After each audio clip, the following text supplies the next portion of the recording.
प्रिय विद्यार्थियों, नमस्कार। मैं दीपक सिंह। आज क्लास 12th समाजशास्त्र का लेसन 2, जिसका मैं तीसरा पार्ट आपके सामने लेकर उपस्थित हूँ। मैंने कल बताया था कि जनसंख्या सिद्धांत जो है भारत में, इसमें कई विद्वानों ने या दुनिया में कई विद्वानों ने अपने अलग अलग मत दिए हैं, जिसमें माल्थस के जनसंख्या सिद्धांत को मैंने कल पढ़ाया था। आज आप देखेंगे मार्क्स का आर्थिक सिद्धांत, इकोनॉमिक थ्योरी ऑफ मार्क्स। अनेक लेखकों ने आर्थिक आधार पर जनसंख्या वृद्धि से संबंधित विभिन्न पक्षों को स्पष्ट किया है। इसमें कार्ल मार्क्स, जो कि एक बड़े विद्वान थे, के विचार सबसे अधिक महत्वपूर्ण हैं। उनके अनुभव जनसंख्या वृद्धि को, उनके अनुसार जनसंख्या वृद्धि को किसी सार्वभौमिक नियम के आधार पर स्पष्ट नहीं किया जा सकता। इसके बाद भी विश्व के विभिन्न देशों में अति जनसंख्या का वास्तविक कारण उत्पादन की पूंजीवादी व्यवस्था है। पूंजीवादी व्यवस्था में उत्पादक वर्ग जनसंख्या वृद्धि पर किसी भी तरह का नियंत्रण लगाने का प्रयत्न नहीं करता। जनसंख्या जितनी अधिक होती है, पूंजीपतियों को उत्पादन के लिए उतनी ही कम मजदूरी पर लोग उपलब्ध हो जाते हैं। इसे मार्क्स ने सापेक्षिक अतिरिक्त जनसंख्या कहा है। एक तरह से बेरोजगारों की सेना होती है, जिसके द्वारा पूंजीपति अतिरिक्त लाभ प्राप्त करते हैं। जनसंख्या वृद्धि की समस्या के समाधान के लिए मार्क्स ने किसी प्रकार के नैतिक संयम या कृत्रिम अवरोध का सुझाव नहीं दिया है। उन्होंने यह माना है कि समाजवादी व्यवस्था में जब सामूहिक उत्पादन प्रणाली की स्थापना होगी, तब लोगों की आय में वृद्धि होने, आर्थिक साधनों के वितरण की असमानताएं दूर होने और रहन सहन की दशाओं में सुधार होने से जनसंख्या वृद्धि अपने आप कम हो जाएगी। ये कार्ल मार्क्स ने कहा है, जो कि एक ऑथेंटिक सिद्धांत लग रहा है। अगला है जनांकिकीय संक्रमण का सिद्धांत, थ्योरी ऑफ डेमोग्राफिक ट्रांजिशन। जनांकीय संक्रमण का सिद्धांत वह प्रमुख सिद्धांत है जिसे आज की बदलती हुई दशाओं में अधिक व्यवहारिक माना जाता है। शाब्दिक रूप से संक्रमण का तात्पर्य एक ऐसी दशा से है जो बदल रही होती है अथवा जो स्थिर नहीं होती है। जनसंख्या से संबंधित प्रमुख दशाएं जैसे जन्म दर, मृत्यु दर, प्रजनन की इच्छा तथा प्रवास आदि में भी समय के अनुसार परिवर्तन होता रहता है। इसे ध्यान में रखते हुए अनेक लेखकों ने स्पष्ट किया है कि जनसंख्या में होने वाली वृद्धि को किसी समाज के सामाजिक, आर्थिक तथा सांस्कृतिक विकास के आधार पर ही समझा जा सकता है। इस संबंध में नोटेस्टीन ने विशेष योगदान किया है, जिसके कारण उन्हें जनांकिकीय संक्रमण सिद्धांत के जनक के रूप में देखा जाता है। नोटेस्टीन। यूरोप में 20वीं शताब्दी के अंतिम वर्षों में लोगों का एक व्यापक सर्वेक्षण किया गया। इसके आधार पर जनसंख्या शास्त्रियों ने यह निष्कर्ष निकाला कि किसी समाज का जैसे जैसे सामाजिक, आर्थिक और सांस्कृतिक विकास होता जाता है, उसमें जन्म दर भी कम होने लगती है। इसका तात्पर्य है कि जनसंख्या वृद्धि आर्थिक और सामाजिक विकास के विभिन्न स्तरों से जुड़ी होती है तथा विकास के प्रत्येक चरण में जनसंख्या वृद्धि का एक विशेष रूप हमारे सामने आता है। जनांकिकीय संक्रमण के सिद्धांत के अनुसार जनसंख्या वृद्धि के 3 बुनियादी चरण होते हैं जो निम्नलिखित हैं। एक है पहला चरण, वह है जिसमें किसी समाज की अर्थव्यवस्था और सामाजिक संरचना बहुत पिछड़ी हुई होती है। ऐसे समाज में जन्म दर और मृत्यु दर दोनों ही अधिक होते हैं। इस अवस्था में लोगों के स्वास्थ्य का स्तर बहुत नीचा होता है तथा लोगों को संतुलित भोजन नहीं मिल पाता। समाज में निरक्षरता भी अधिक होती है। बच्चों के पालन पोषण पर बहुत कम व्यय किया जाता है। कम आयु में विवाह का प्रचलन होने से लोगों को संतान को जन्म देने के लिए एक लंबा समय मिल जाता है। इस चरण में जन्म और मृत्यु दर दोनों ही अधिक होने के कारण जनसंख्या में अधिक वृद्धि नहीं हो पाती। दूसरा चरण जो है, यह एक संक्रमणकालीन अवस्था को स्पष्ट करता है। इस अवस्था में सामाजिक, आर्थिक विकास आरंभ हो जाने के कारण लोगों की आय में वृद्धि होने के साथ ही उन्हें संतुलित आहार मिलने लगता है।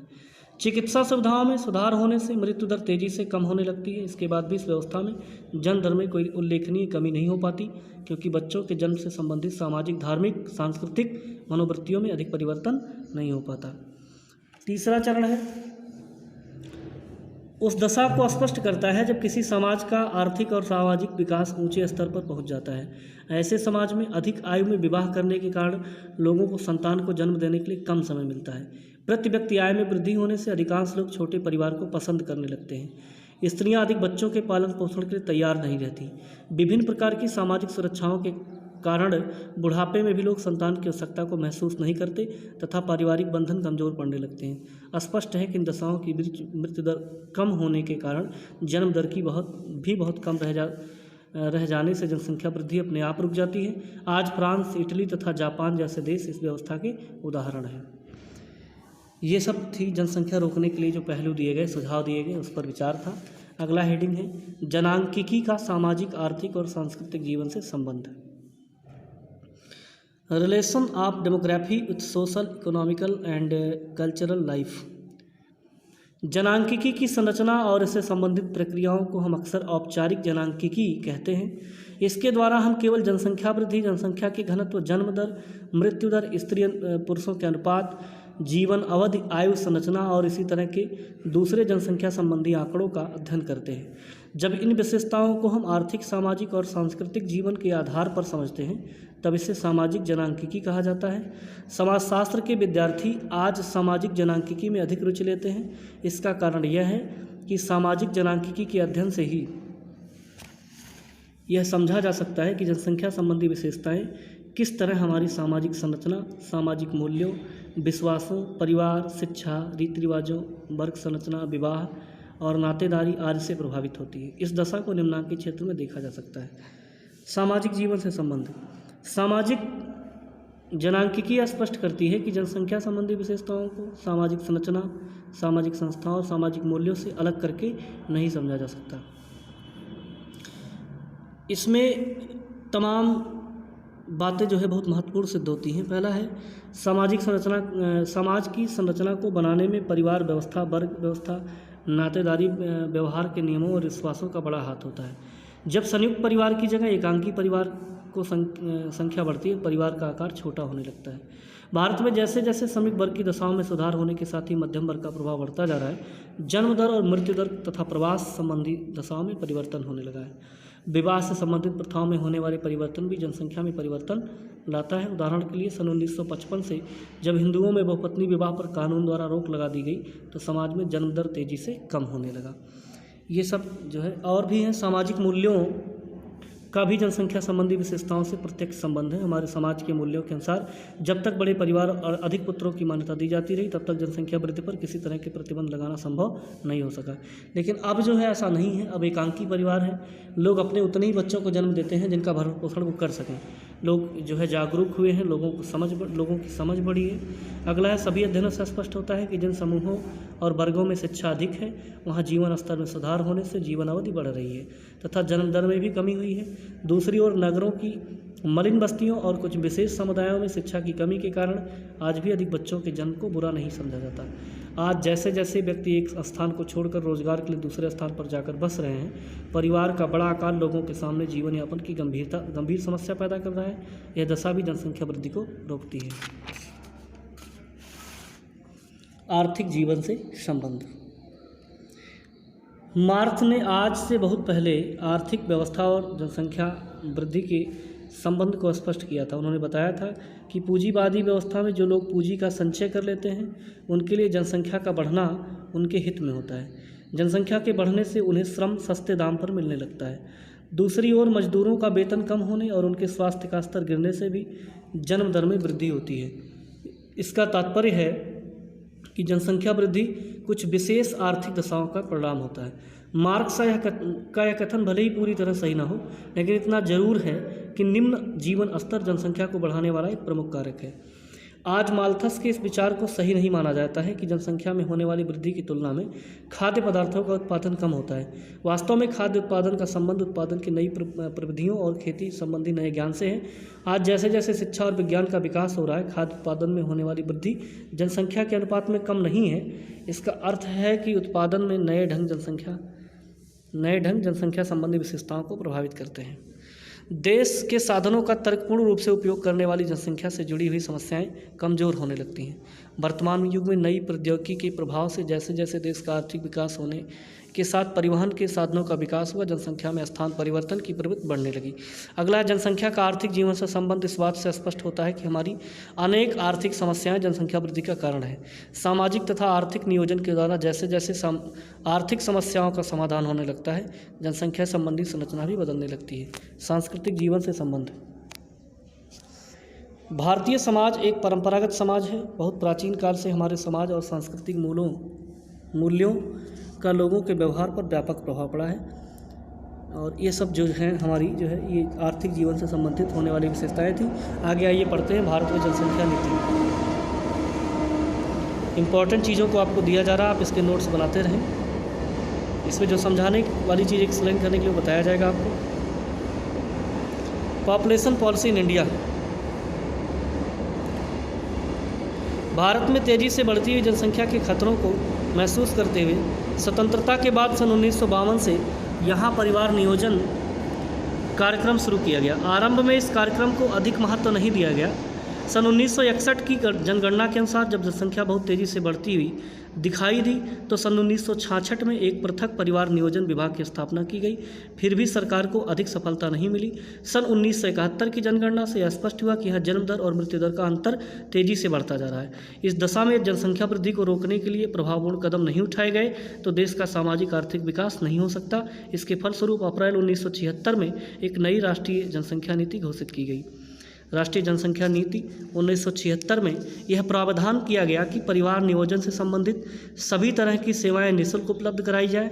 जनसंख्या वृद्धि को रोकने के लिए लड़कों और लड़कियों के विवाह की न्यूनतम आयु क्रमशः 21 वर्ष और 18 वर्ष निर्धारित की जाए। माताओं और बच्चों के स्वास्थ्य में सुधार लाने को विशेष महत्व दिया गया। साथ ही महिला शिक्षा को बढ़ाने के लिए जोर दिया गया। यह व्यवस्था की गई कि लोगों को जनसंख्या से संबंधित शिक्षा दी जाए तथा प्रचार माध्यमों के द्वारा लोगों को परिवार नियोजन के तरीकों को अपनाने की अधिक से अधिक प्रेरणा दी जाए। इस काम के लिए केंद्र सरकार द्वारा राज्य सरकार को विशेष अनुदान देने की व्यवस्था की गई। गर्भ निरोधक साधनों को विकसित करने के लिए अनुसंधान कार्यों पर विशेष बल दिया गया। इस प्रकार 1976 की शिक्षा नीति में जो है कुछ थोड़ी बहुत सफलता भारत को मिली। आगे कुछ और ऐसे कार्यक्रम हुए जिनके द्वारा जिसमें दिया आपातकालीन के बाद वर्ष 1977 में जब फिर से चुनाव हुआ तो भारत में पहली बार जनता पार्टी और गैर कांग्रेसी सरकार बनी। लगभग 2 वर्ष बाद ही कांग्रेस फिर से सत्ता में आ गई। इसके फलस्वरूप वर्ष 1981 में जनसंख्या नीति में संशोधन करके इसे देश के सामाजिक आर्थिक विकास से जोड़ने का प्रयत्न किया गया, जिसमें परिवार नियोजन कार्यक्रम को परिवार कल्याण कार्यक्रम का नाम देकर इसके लिए अतिरिक्त साधनों की व्यवस्था की गई। इसके बाद 1991 की जनगणना से स्पष्ट हुआ कि जनसंख्या में प्रति वर्ष होने वाली वृद्धि में कोई उल्लेखनीय कमी नहीं आई है। राष्ट्रीय जनसंख्या नीति 2000 ये सबसे लेटेस्ट जो है जो बनी है उसमें यह है, ये इम्पॉर्टेंट है जानने के लिए।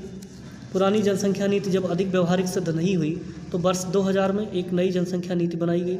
इसका उद्देश्य जनसंख्या वृद्धि को कम करने के लिए जनसंख्या की गुणवत्ता में सुधार लाना तय किया गया। इसका तात्पर्य यह है कि नीति में उन उद्देश्यों को शामिल किया गया जिनसे लोगों के स्वास्थ्य, शिक्षा के स्तर, जीवन अवधि और विवाह की आयु में सुधार लाया जा सके। इस नीति में तो उन उद्देश्यों को अधिक महत्व दिया गया। तात्कालिक उद्देश्य क्या थे? गर्भ निरोधक तरीकों का विस्तार करने के साथ ही स्वास्थ्य संबंधी सुविधाओं का बढ़ाना। अल्पकालिक उद्देश्य क्या थे? वर्ष 2000 से 2010 तक जन्म दर में लगातार कमी करना। दीर्घकालिक उद्देश्य क्या था? यह योजना बनाई गई कि विभिन्न उपायों के द्वारा वर्ष 2045 तक जनसंख्या की वृद्धि को स्थिर बिंदु तक लाना, जिससे देश का तेजी से आर्थिक विकास किया जा सके। जनसंख्या की इस नीति में 14 उद्देश्यों को सम्मिलित किया गया, जिसमें माताओं और शिशुओं के लिए स्वास्थ्य सेवाओं को बढ़ाना, 14 वर्ष तक के बच्चों को अनिवार्य रूप से निःशुल्क शिक्षा देना, बच्चों का टीकाकरण करना, अधिक आयु में विवाह करने को प्रोत्साहन देना, संक्रमित बीमारियों की रोकथाम करना, परिवार कल्याण कार्यक्रम का विस्तार करना तथा बच्चे के जन्म के समय माताओं की मृत्यु दर में कमी लाना आदि ये प्रमुख विशेषताएं दी गई हैं। इस नीति को व्यवहारिक बनाने के लिए एक राष्ट्रीय जनसंख्या आयोग का गठन किया गया। इस आयोग के अध्यक्ष प्रधानमंत्री हैं, जबकि विभिन्न मंत्रालयों के मंत्रियों, प्रदेश के मुख्यमंत्रियों, लोकसभा और राज्यसभा में विपक्ष के नेताओं तथा अन्य सांसदों और विधायकों सहित 100 सदस्यों को सम्मिलित किया गया। इस आयोग का काम नई जनसंख्या नीति को प्रभावपूर्ण ढंग से लागू करना और विभिन्न कमियों को दूर करते हुए संबंधित विभाग को उचित निर्देश देना है। यह सच है कि परिवार कल्याण कार्यक्रम के द्वारा भारत में जनसंख्या वृद्धि में कुछ कमी जरूर हुई है, लेकिन इसका मुख्य कारण भारत स्वतंत्रता के बाद समाज के विभिन्न वर्गों में शिक्षा और सामाजिक जागरूकता बढ़ना है।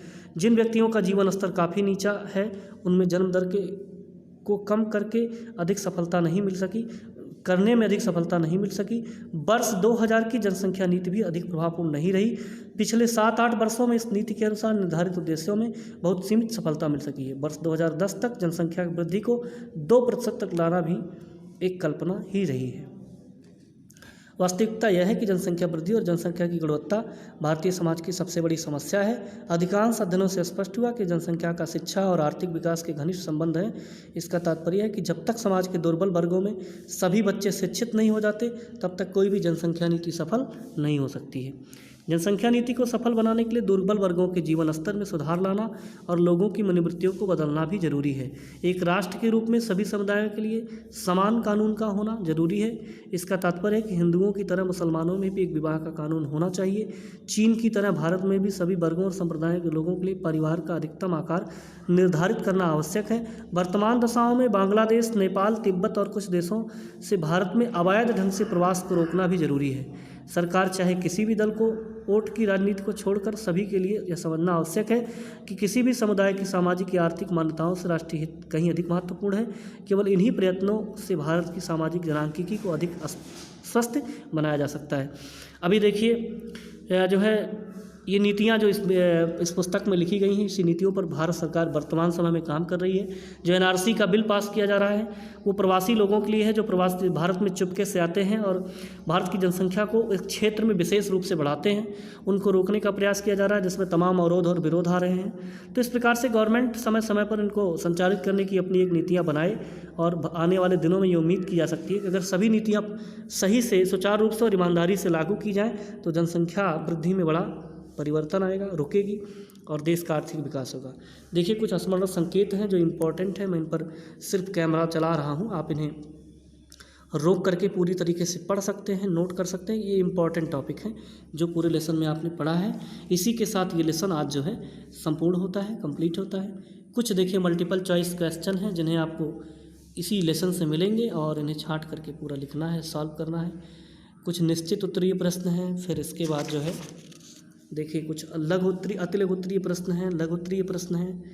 ये सब हैं जिन्हें आप लिख पाइएगा, उन्हें छाँट करके पूरा लिखिएगा। प्रयास करिएगा कम से कम 50% इसमें से आप सॉल्व कर लें। और ये कॉपी जब आप आएंगे तब चेक होगी, विद्यालय में आपको जब बुलाया जाएगा उस समय चेक होगी। तब तक के लिए धन्यवाद। आपका दिन शुभ हो, स्वस्थ रहें, व्यस्त रहें और मस्त रहें। धन्यवाद।